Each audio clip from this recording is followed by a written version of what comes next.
श्रीजू की अपार कृपा से जिसका एक एक क्षण एक एक श्वास श्री जी के चिंतन में जाता है, धन्याति धन्य जीवन उसका हो गया। जीवन की सार्थकता प्रतिपल प्रतिश्वास प्रति सेकेंड प्रिया प्रीतम का आंतरिक चिंतन सतत चलना, यही हमारा लक्ष्य है, यही हमारी साधना है, यही हमारी साधना का फल है। विश्वास कीजिए, अगर ये आपके अंदर दृढ़ भाव आ गया तो दर्शन, लीला में प्रवेश, प्रेम, तत्वबोध सब प्राप्त हो जाएगा। जीवन का लक्ष्य बस इतना बना लीजिए, मुझे कोई भी प्रलोभन या कोई भय मेरी लाडली जू के चिंतन से नहीं हटा सकता। बलिहार है उसके जीवन को, धन्य धन्य धन्य तेई जे इनके उपास है। उपासना हर समय आराध्य देव के समीप रहना चिंतन के द्वारा। अगर हमारा हृदय नाम के साथ धड़क रहा है, हमारी श्वास नाम के साथ चल रही है, तो हमारा जीवन धन्य धन्य धन्य हो गया। सब शास्त्रों का सार, सब मार्गों का सार अनन्य चिंतन, अपने आराध्य देव का तैल धारावत अखंड चिंतन। हमारा लक्ष्य दूर नहीं है, क्योंकि वो किसी साधना की उपज नहीं है। कोई भी साधना करते हैं तो उससे असाधनों का नाश, अंतःकरण की निर्मलता, बस भगवत स्वरूप का प्रकाशित हो जाना, प्रेम रस प्राप्त होना, ये कृपा से होता है। जब हम निरंतर चिंतन करते हैं तो ये देखकर हमारे प्रिया प्रीतम रीझ जाते हैं कि इसका मेरे सिवा कोई आश्रय नहीं, इसका मेरे सिवा कोई बल नहीं, तो हमारी सारी चाहें तो अनन्य चिंतन ही मिटा देता है। पर हमें प्रियालाल का सानिध्य, प्रियालाल का प्रेम, प्रियालाल की लीला में प्रवेश, ये केवल प्रियालाल की कृपा से प्राप्त होता है। इसीलिए निरंतर भजन करते हुए भी दैन्य होकर आर्त भाव से प्रार्थना करते रहते हैं उपासक जन, कृपा करो लाडली, कृपा करो महारानी जू। हमारे साधन भजन से इतनी सामर्थ्य नहीं कि आपका विशुद्ध प्रेम प्रकट हो जाए, आप अपनी कृपा से, तो उसे साधन का भी आम नहीं रहता। जब साधन का आम नहीं रहता तब साध्य की कृपा का विशिष्ट अधिकारी बन जाता है वो। ध्यान दीजिए, साध्य आराध्य देव की कृपा का विशिष्ट अधिकारी बन जाता है, अर्थात महाप्रबल कृपा जो मोक्ष सुख को भी लघु कर दे, वो प्रकाशित हो जाती है। हमारे ऊपर वो कृपा है, अपने सबके ऊपर वो कृपा है, क्योंकि जो अत्यंत दुर्लभ दुर्लभ बातें हैं वो हमें सुलभ हो रही हैं। ये हमारे भाग्य से नहीं, कृपा से। मानव देह मिलना दुर्लभ, सत्संग मिलना दुर्लभ, प्रियालाल के धाम आना, यहां टिकना, यहां अखंड वास करना दुर्लभ, प्रियालाल का नाम जप करना, प्रियालाल के लीला गुण का गायन करना, प्रियालाल हमारे हैं, हमारे हृदय में उनसे कहीं ना कहीं अपनापन, ये सब दुर्लभ बातें हैं। ये दुर्लभ नहीं कि कोई बड़ा पद मिल गया, भोग सामग्री मिल गई, नाना प्रकार के प्रणाम नमस्कार मिल गए, ये तो सुकृतों का फल है, पुण्यों का फल है। ये कृपा से नहीं देखा जाता कि ये कृपा है। कृपा देखी जाती इसमें हमारा चिंतन कैसा है, हमारा अपनापन कहां है, हमारा अहम गलित हुआ कि नहीं, ये कृपा है। श्रीपाद प्रबोधानंद जी महाराज कह रहे हैं कृपा करके, राधा माधव केली कानन भुवम राकेंद्र कोटि प्रभा स्वक्षाम मुक्त षडूर्मि भिरहो प्रेमामृताम धीर्भृताम नानाश्चर्य सरह सरिद गिरिलता गुलमद्रुमाद्यैर्महा नंदोच्छृंखल खेल संखग मृगैर वीताम सखे अनुस्मर। हे मित्र, कितनी करुणा है, इतने बड़े महापुरुष वो कह रहे हैं, अय मित्र मेरी बात मान ले। श्री राधा माधव की ये केली भूमि जो वृंदावन है, यहां सूर्य चंद्र का भी प्रवेश नहीं है, पर करोड़ों चंद्रमाओं जैसी कांति प्रतिपल वृंदावन में प्रकाशित होती रहती है। प्यारी जी की चंद्रा सखी स्वयं, जो करोड़ों चंद्रमाओं एक साथ मिलकर भी कांति प्रकट नहीं कर सकते, वो वृंदावन को प्रकाशित करती है। यहां सखियों के सिवा किसी का प्रवेश नहीं। ये श्रीधाम है। न तद्भासते सूर्यो न शशांको न पावकहा। ये सूर्य चंद्र अग्नि आदि तेज से प्रकाशित नहीं है। ये लाडली लाल के प्रेम में पगी हुई अनंत शक्तियों की स्वामिनी सखियां यही विविध रूप धारण करके प्रियालाल को सुख पहुंचा रहे हैं। अभी हमारी दृष्टि ठीक नहीं तो हम नहीं देख पा रहे। भगवत ऋषिक जी कह रहे हैं, चश्मा नित्य विहार को दियो बिहारिन मोई। वृंदावन की जो महिमा गाई जा रही है उसको देखने के लिए चश्मा मिलता है, वो देती है महारानी जू, लाडली जू, जिनका वृंदा विपिन है, वो हमें दृष्टि देती है। जब हमारे हृदय में प्रियाजू के चरणों की ठसक आ जाती है, कितना महाबल है। अरे जिनके बल से भयभीत होकर वायु प्रवाहित होती है, मृत्यु अपना कार्य करती है, भुवन भास्कर प्रकाशित होते हैं, पृथ्वी जल में नहीं डूबती, सब अपने अपने शासन में रहकर कार्य कर रहे हैं। वो अनंत ब्रह्मांडों का शासन करने वाले समस्त अवतारों के अवतारी भगवान श्री कृष्णचंद्र जी, जिनके प्रेम के अधीन है, वो हमारी प्रियाजू। जाके अधीन सदा इस सांवरो या ब्रज को शिरताज। ये अभी गा लेते हैं, ये हृदय में जिस दिन आ जाएगा फूलन नहीं समाएगी, फूलन नहीं समाएगी। वो फूलन केवल आंसुओं के रूप में निकलती है। आनंद शुभ प्रवाह होता है, हृदय बहा बहा डुलता है, द्रवित हो जाता है। तभी तो अलम विषय वार्तया नरक कोटि विभत्सया वृथा श्रुति कथा श्रमो बत विभेमी कैवल्यता।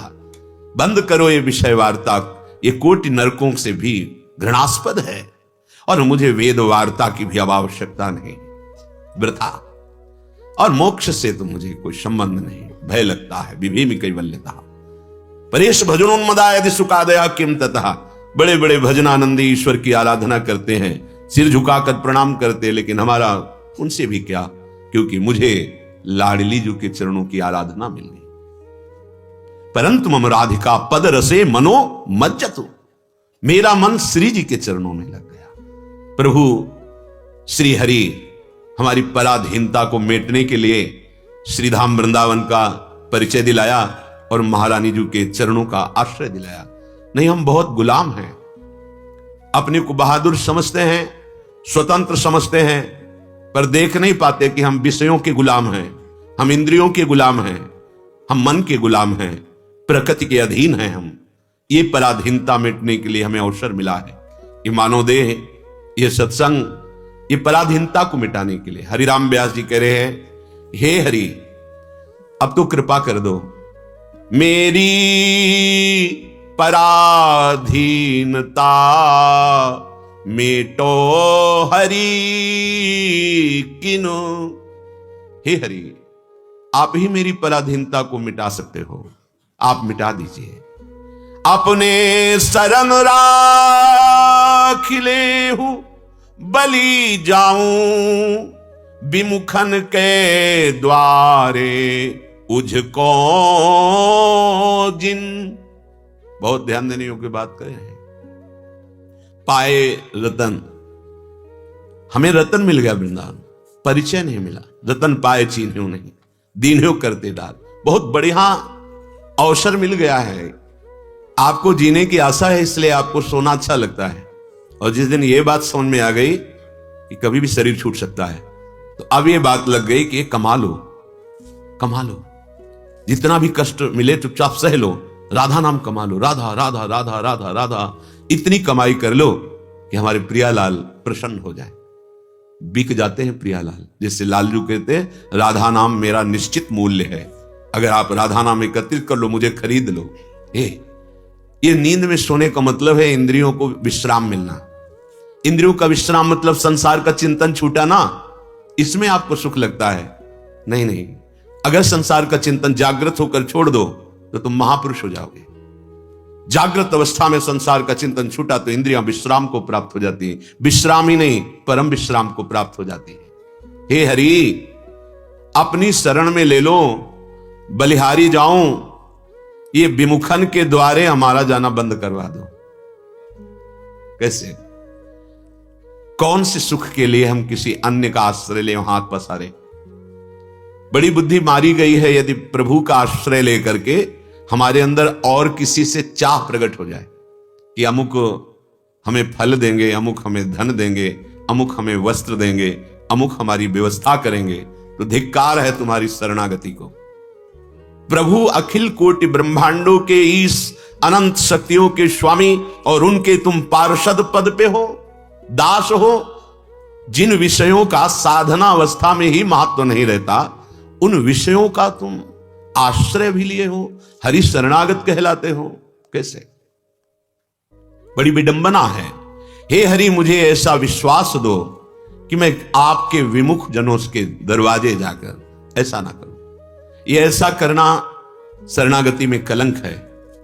केवल भिक्षान्नम औषधम, इसके लिए तो आदेश दिया गया है। क्या होता है, हम लोग केवल जबान से कह देते हैं कि भगवान की तो हम शरणागत हैं, लेकिन हृदय से नहीं होते। नहीं तो आपको सच्ची कहते हैं, जैसे माता को फिक्र है अपने बच्चे की, कब क्या पहनाना है, कब कौन सा उसको भोजन देना है, क्या उसको कहां घुमाना है, कैसे उसका मनोरंजन करना है। हमारे प्रभु का एक नाम है जनमन रंजन, अपने शरणागत के मन को आह्लाद प्रदान करने वाले। ऐसे रहो, जो पवावे वो पालो, जो पहनावे वो पहन लो, जैसे रखें वो रहो। अपने कर्तव्य में प्रमाद मत करो। कर्तव्य जो आपको गृहस्थी विरक्ति जो कर्तव्य मिला है, जितनी सामर्थ्य मिली प्राणपन से करो, और जैसे हरि रखे वैसे रहो। किसी के आगे हाथ मत फैलाओ। यह हमारे दासत्व में कलंक है। तुम्हारे दास ही आस औरन की, उपजत नाहिन श्याम तुम्हें घिन। हरि, मैं कहलाता हूं कृष्णदास, केशवदास, रामदास, हरिदास, आपका शरणागत कहलाता हूं। पर प्रभु, हमारी स्थिति बहुत वैसी है, हम किसी व्यक्ति से आशा रखते हैं। आपको घृणा नहीं आती हमारे प्रति? हरिराम व्यास जी कह रहे, नाहिन श्याम तुम्हें घिन, तुम्हें घृणा नहीं आती कि मेरा दास कहलाकर सोचो हम कितने बड़े के दास हैं। यही सोच हमारी बिगड़ गई है। हम हैं किनके? आप श्रद्धा करो ना करो, आप अपने पिता पर श्रद्धा करो ना करो, वो पिता है, वो मां है। ऐसे ही हमारे अंशी हैं हरि, हम उनका अंश हैं। ईश्वर अंश जीव अविनाशी। माता पिता का संबंध इस प्राकृतिक देह मात्र में, लेकिन हमारा संबंध स्वतः सिद्ध संबंध हरि से है। वो हमारे अंशी हैं, हम उनके अंश हैं। वो हमारे स्वामी हैं, हम उनके दास हैं। कैसे तुम्हारे स्वामी? शिव, विरंच, शनकादि, जिनकी चरण वंदना करते हैं। एक भगवत आश्रित वृत्ति किसी वस्तु, किसी सुख सुविधा के लिए, किसी पार्थिव शरीराभिमानी के आगे हाथ फैलावे, शरणागति में बड़ा कलंक है, बड़ा कलंक। किस सुख के लिए, कौन से लाभ के लिए? हमारे प्रभु क्या नहीं दे सकते? बोले नहीं दे रहे हैं तो बड़ा मंगल है।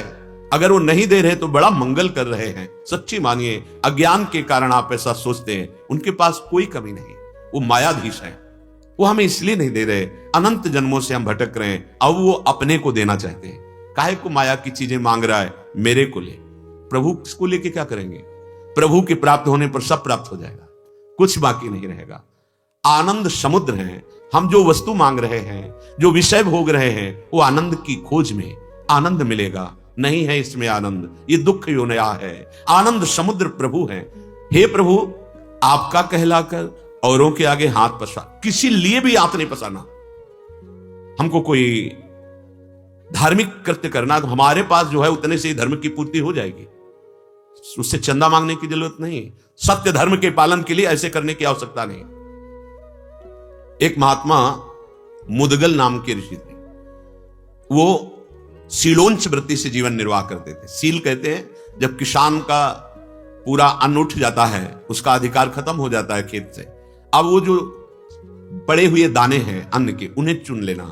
बाजार में जब व्यापारी अपना अन्न उठा के चले जाते हैं, जो दाने गिरते हैं उनको उठा लेना उंच कहते हैं। शील और उंच, शीलोंच वृत्ति, वो अन्न एकत्रित करते हैं। तो 2-2.5 किलो बहुत होता था, उसका वो सतुआ बना लेते थे और ऐसे चुटकी भर लेकर के पूरा वर्ष उसी से गुजारा करते थे, शीलोंच वृत्ति से।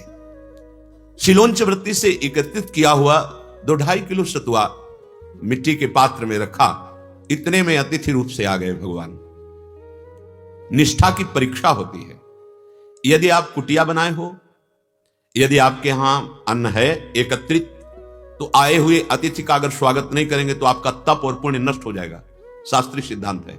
यदि आप भिक्षुक हैं, किसी वृक्ष के नीचे पड़े रहते हैं आप, तो फिर आपके ऊपर अतिथि का अधिकार नहीं है। यदि आप एक झोपड़ी भी बनाए हैं, जल भी रखे हैं, तो अतिथि का अधिकार बन जाता है। अगर अतिथि आता है तो हाथ जोड़ करके आसन देकर, जल है तो जल के लिए ही पूछिए, ये बनता है। तो सतुआ था, आए और कहा कि बहुत ही क्षुधा लगी है, आपके पास कुछ है? हाँ भगवान है। सतुआ दिया उनको, पूरा 2.5 किलो सतुआ पा गए। 1 वर्ष के लिए वो रखते थे। उन्होंने कुछ नहीं कहा, जल पिला दिया, तृप्त हुए चले गए। तो वहां कुछ कण सतुआ के गिरे हुए थे, तो एक नेवला वहां से गुजरा तो आधा सोने का बन गया, स्वर्णिम तेजो में शरीर। अब वो जब महाराज युधिष्ठिर की राजसूय यज्ञ हुई, राजसूय यज्ञ, भगवान मुखिया उसमें, तो जब पूरी हो गई राजसूय यज्ञ, तो हर जगह वो लौट रहा था। पूरे यज्ञ मंडप पर जहां जहां पंगत पवाई गई, वो बार बार यही कहता था कि मुद्गल ऋषि की सतुआ यज्ञ से बढ़कर ये राजसूय यज्ञ नहीं है। भगवान श्री कृष्ण ने कहा, नेवले, ऐसी यज्ञ तो कोई नहीं कर सकता, क्योंकि इस यज्ञ में स्वयं भगवान शंकर, ब्रह्मा, श्री कृष्ण देवपान, व्यासदेव, परशुराम, बड़े बड़े सब भगवत स्वरूप आए हुए हैं। बड़े बड़े ब्रह्म ऋषियों का यहां सम्मान हुआ है।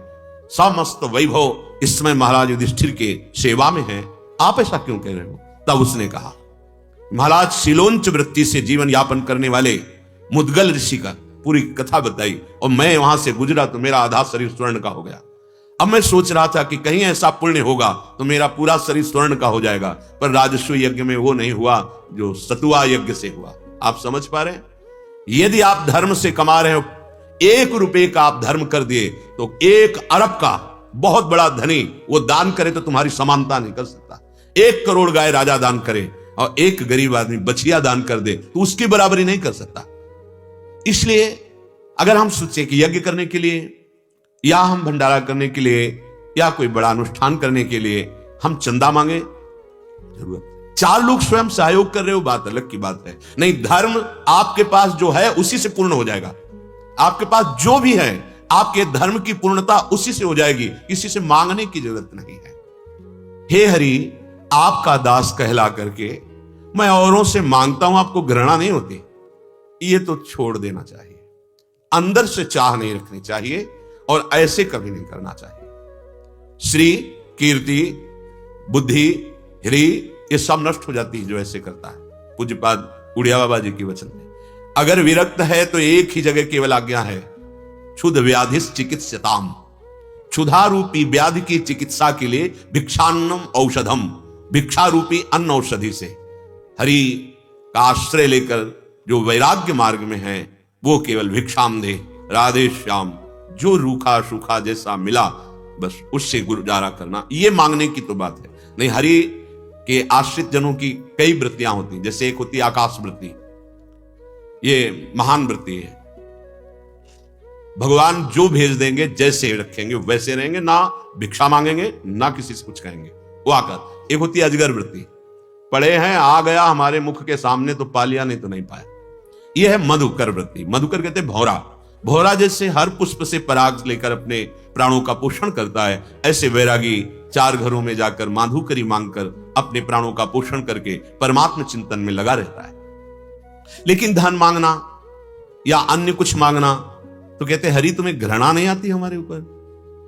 केतिक आयु केतिक जीवन, काहे विनाशत काज हटक कर।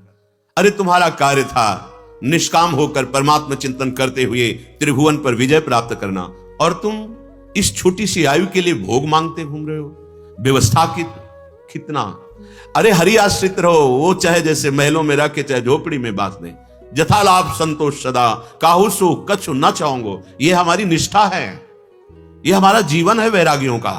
नहीं, अगर मांगना नहीं मिटा तो मतलब क्या, हम भिखारी हैं? अरे हम प्रेम भिक्षुक हैं, भगवत प्रेम प्राप्त करने के लिए निकले। कोई विषयी भिक्षुक है क्या? धन के भिक्षुक हैं क्या? नहीं, हरि आश्रित है। जो हरि आश्रित है उसको विश्वास रहता है। पूषण भरन न चिंत कराही, श्री हरिवंश विभो बिलसाई, श्री वृंदावन की माधुरी। अगर अपने शरीर पोषण की भी चिंता है तो अभी दासत्व तो नहीं पुष्ट हुआ। अगर किसी भी तरह के किसी अन्य आश्रय की वृत्ति, तो अभी दासत्व तो नहीं पुष्ट हुआ। दासत्व पुष्ट हो गया तो बकाया क्या रह गया? योगक्षेमम बाहम में हम स्वयं स्वामी देखते हैं। तुम्हारे दास हैं, मैं आपका दास कहलाता हूं। आस औरन की उपजत नाहिन, श्याम तुम्हें घिन, मेरी पराधीनता मेटो हरिकिन। हे हरि, मेरी पराधीनता मिटा दो। आपके सिवा और किसी से आशा न रहे, और आपसे भी आशा केवल आपके सुमिरन की, आपके प्रेम की। इसी से पूर्ण तृप्ति हो जाएगी, कोई चाह नहीं रह जाएगी। प्रभु मैं तो आपका दास हूं, ये कैसी वृत्ति हमारी कि हम औरों की तरफ देखें आशा रखकर। सिंहनि के बालक भूखे हु प्राण तजत, नहीं चरत हरिओ तृण। सिंह का बालक कभी घास नहीं चर सकता, चाहे मर जाए वो। ऐसे हरि का दास कभी हाथ नहीं पसार सकता, चाहे मर जाए। पक्का दासत्व का पता नहीं उसे, किसके दास हो। ऐसे कहाई मोर दासा, करे तुच्छ नरन के आशा, तो कहो कहां रहा विश्वासा। अरे मंगबो भलो न बाप सो, जो प्रभु राखे टेक, खुद गरज हो उनकी सो करे। प्रतिपल संभाल करते। कई बार देखा है कि यहां बाद में प्रकट होता है, व्यवस्था पहले होती है। पक्का हजारों बार देखा है। पूज्य भाई जी महाराज के पास एक पत्र आया तत्कालीन कि श्री महात्मा गांधी के पुत्र और उनका परिकर कुछ ही समय में गोरखपुर स्टेशन पर आने वाला है और वो भूखे हैं। 20-25 लोग होंगे, आप उनकी तत्काल व्यवस्था कर दीजिए। भाई जी को जब मिला तो बस ये था कि 1 ही घंटे में वो ट्रेन आने वाली। भाई जी अकिंचन भाव से रह रहे थे गीता वाटिका में। भाई जी ने कहा तू कैसे कैसे पत्र रख दिया। क्यों? मैं सोच रहा हूं कैसे, जिसने पत्र भेजा वही व्यवस्था करेगा। अब देख रहे हैं कि वो व्यवस्था क्या होती। किसी से नहीं कहा। थोड़ी देर में घोड़े से जो चलता है खड़खड़ा इक्का, वो ऐसे नवीन कपड़े से ढका हुआ, ऐसे 2 आदमी पीछे थे और एक जो उसको संचालन कर रहे थे, वो 2 आदमी आए और कहा भाई जी आज अमुक के यहाँ उत्सव था, तो उनका सबसे पहले अमनिया ले जाओ, और भाई जी के यहाँ राधा माधव का भोग लगेगा, वहां साधक जन पाएंगे, फिर यहाँ उत्सव में तो भाई जी खीर पूड़ी कचौड़ी और सब ये आया है। भाई जी मुस्कुराए और कहा सीधे गोरखपुर स्टेशन, सीधे स्टेशन ले चलो। अब उसने कहा स्टेशन? हाँ स्टेशन ले चलो। भाई जी भी साथ गए, गाड़ी आई, बढ़िया परोसा गया, सब पाए, भाई जी भी पाए, उन्हीं के साथ गीता। ये कर तुम अकर तुम अन्यथा कर तुम, अगर भरोसा दृढ़ है प्रभु का तो कभी प्रभु भरोसा किसी का नहीं तोड़ते।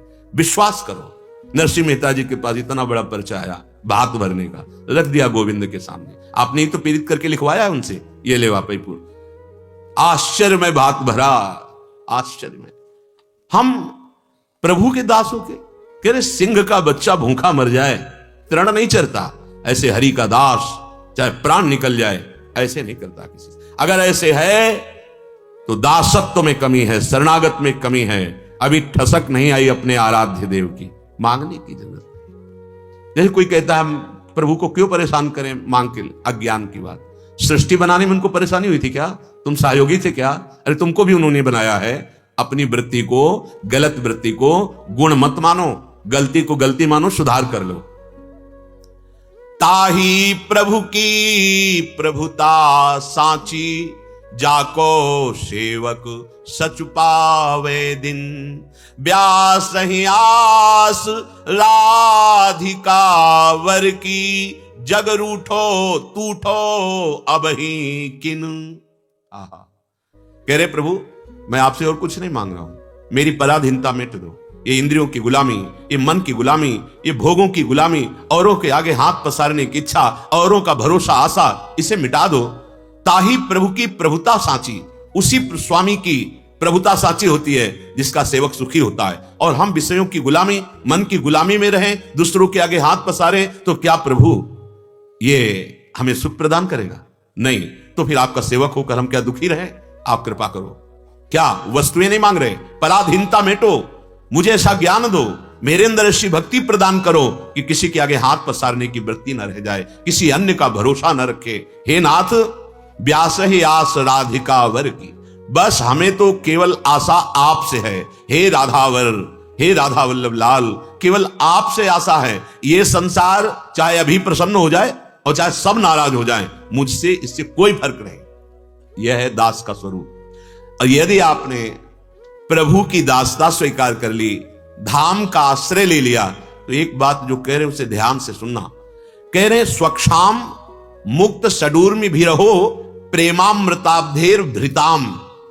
केवल दासत्व से, ये ठसक से जो गोस्वामी जी मांग रहे हैं, अस अभिमान जाई जनि भोरे, मैं सेवक रघुपति पति मोरे।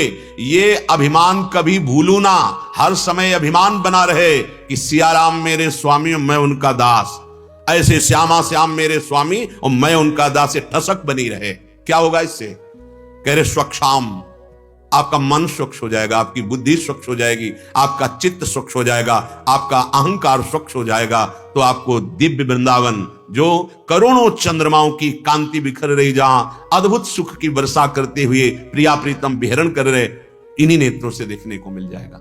और कह रहे हैं मुक्त सडूर्मि भी रहो, शोक मोह जरा मृत्यु क्षुधा पिपासा, ये 6 उर्मियां हैं, ये सबको पीसती रहती है।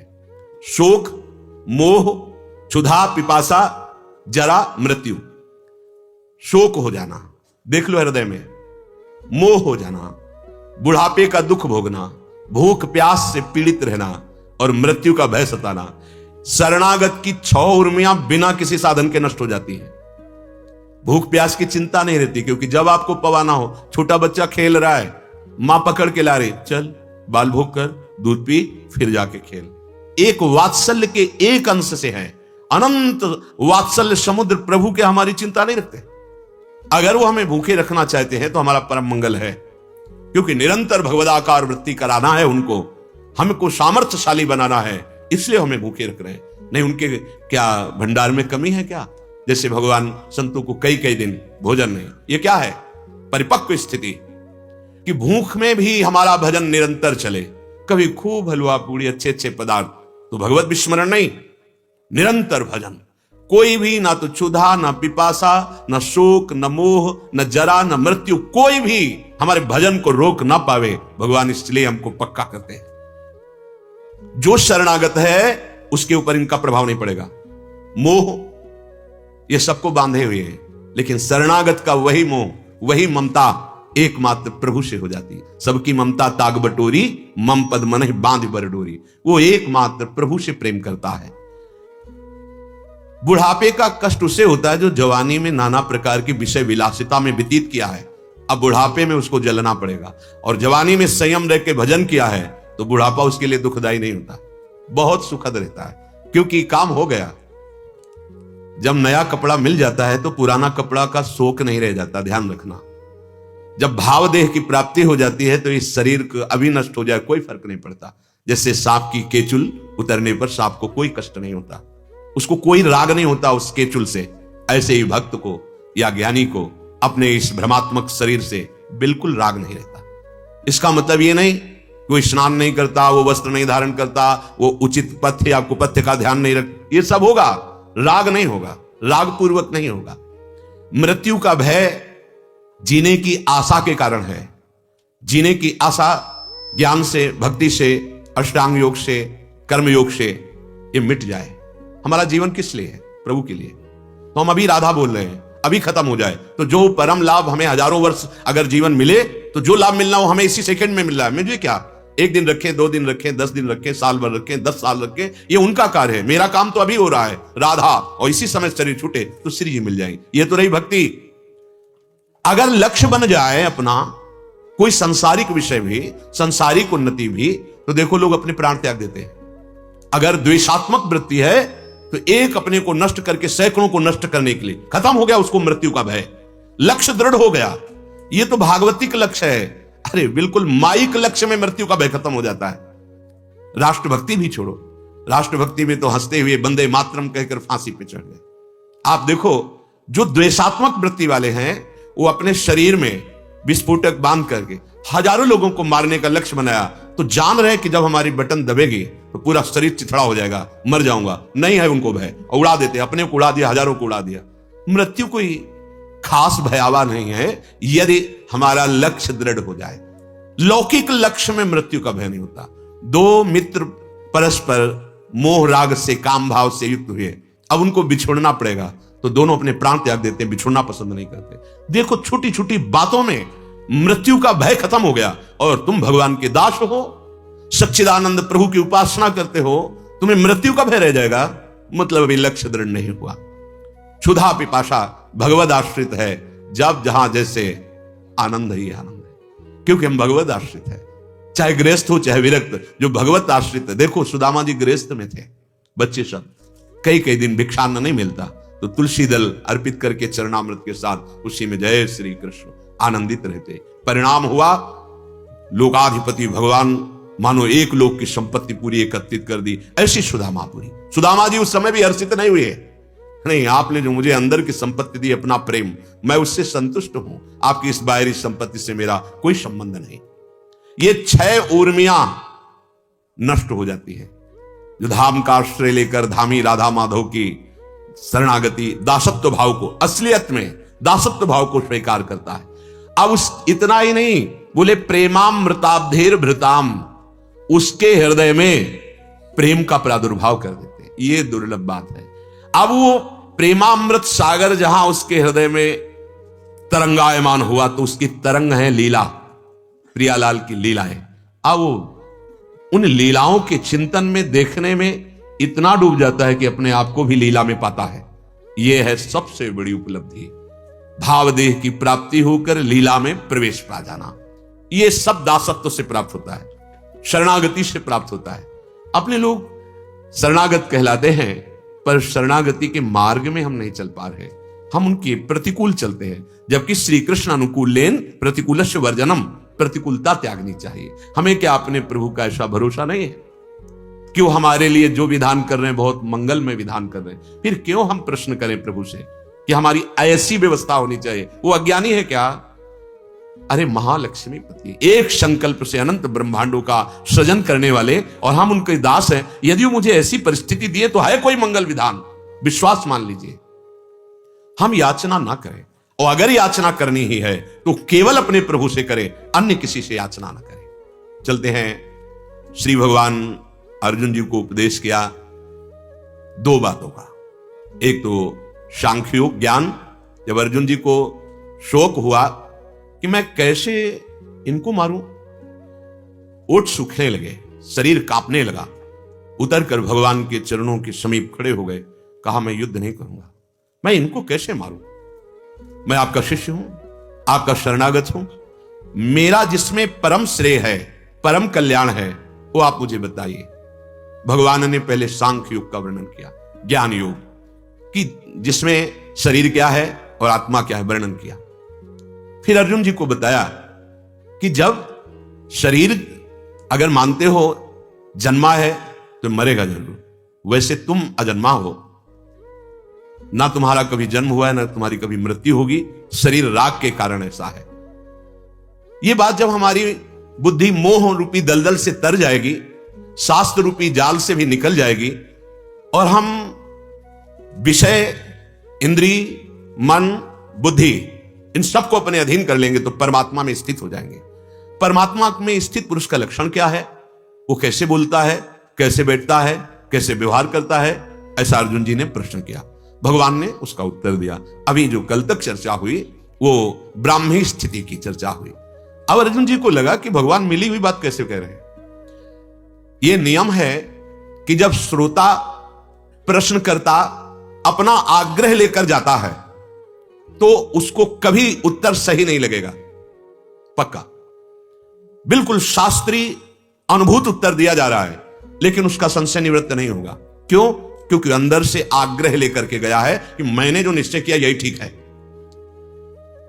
वक्ता, उत्तर देने वाला जो बोल रहा है वो तभी हमारे ऊपर रंग लाएगा जब हम अपना आग्रह छोड़कर अपना प्रश्न करें। अब जो निर्णय निकल रहा है उसका हम पहले मनन करें। मनन करके आचरण में उतारे तो आपको उत्तर समझ में आ जाएगा कि सही है। लेकिन आपने पहले ही मान रखा है, जैसे अर्जुन जी ने, मैं आपकी शरण में हूं, आपका शिष्य हूं, पर मैं युद्ध नहीं करूंगा क्योंकि युद्ध करने में पाप है, युद्ध करने में दोष है। वर्णन किया ऐसा होगा, उस सब मारे जाएंगे, फिर स्त्रियां दूषित होंगी, वर्ण संकर होगा, उससे फिर पिंड लुप्त हो जाए, क्या क्या वर्णन किया। अब अर्जुन जी को लग रहा है कि भगवान हमें स्पष्ट आज्ञा तो दे नहीं रहे, कभी सांख्य योग का वर्णन कर रहे हैं, कभी कर्मयोग का वर्णन कर रहे हैं, अब ब्राह्मी स्थिति का वर्णन किया। तो अगर ब्राह्मी स्थिति ही सर्वश्रेष्ठ है तो मुझे घोर कर्म में क्यों लगा रहे हैं? अर्जुन जी भगवान से प्रश्न किए। अर्जुन उवाच ज्यायसी चेत कर्मणस्ते मता बुद्धिर्जनार्दन तत्किं कर्मणि घोरे माम नियोजयसि केशव व्यामिश्रेणेव वाक्येन बुद्धिं मोहयसीव मे तदेकं वद निश्चित्य येन श्रेयो माप्नुयाम। जनार्दन देखो, अपना आग्रह रखने पर कैसा भाव अर्जुन जी का आया। व्यामिश्रेण वाक्येन, ये मिले हुए वाक्य कैसे बोल रहे हो आप? कभी सांख्य योग, कभी कर्म योग, कभी सिद्धि की अवस्था, ये ऐसा आप योग, मुझे से एक बात बोलो ना, मैं क्या करूं? ये मिली हुई बातें बोल रहे हो। भगवान सब स्पष्ट अलग अलग वर्णन किए और सब अर्जुन के लिए वर्णन किए, क्योंकि तुम शोक के आश्रित हो, मोह के आश्रित होकर कह रहे हो कि मैं अपना परम कर्तव्य जो धर्म है, छात्र धर्म के अंतर्गत इस समय युद्ध, उसको नहीं करूंगा क्योंकि उसको करने में पाप है। तो भगवान ने दोनों भाव से समझाया, कर्मयोग के द्वारा और सांख्य योग के द्वारा। अर्जुन को मिली हुई बात लग रही है। क्यों? क्योंकि आग्रह है, मैं युद्ध नहीं करूंगा। और प्रश्न भी है कि श्रेय मेरा किसमें होगा, परम कल्याण किसमें होगा? भगवान बता रहे हैं, पर अर्जुन जी को लगा कि भगवान मिली हुई बात कह रहे हैं, साफ साफ बात नहीं कह रहे। तो कहा, हे जनार्दन, यही प्राय होता है, जब हम अपना आग्रह रख करके जाते हैं और फिर प्रश्न करते हैं तो जब उत्तर होता है तो समझ नहीं आती, क्योंकि समझ में तो तुम्हारा आग्रह बैठा है। आग्रह दुराग्रह छोड़ करके, प्रणति हो करके, बिल्कुल श्रद्धा विश्वास करके सुनो तो अक्षर अक्षर का आपको साक्षात्कार हो जाएगा, अनुभव हो जाएगा। अर्जुन जी ने कहा, हे जनार्दन, अगर आप कर्म से ज्ञान को श्रेष्ठ मानते हैं तो फिर मुझे घोर कर्म में क्यों लगा रहे हैं, युद्ध में? ये आप मिले हुए से वचन बोलकर मेरी बुद्धि को मोहित कर दिए। यद्यपि भगवान मोह का नाश करने के लिए दोनों का वर्णन किया, सांख्य योग अर्थात ज्ञान योग और कर्म योग का। मनुष्य के अंतःकरण में कमजोरी रहती है, वो प्रश्न करना धर्मयुक्त बात है, आप कर सकते हैं प्रश्न, लेकिन वो उत्तर को अपने अनुकूल चाहता है, जैसी मान्यता की वैसा चाहता है। ऐसा नहीं होता।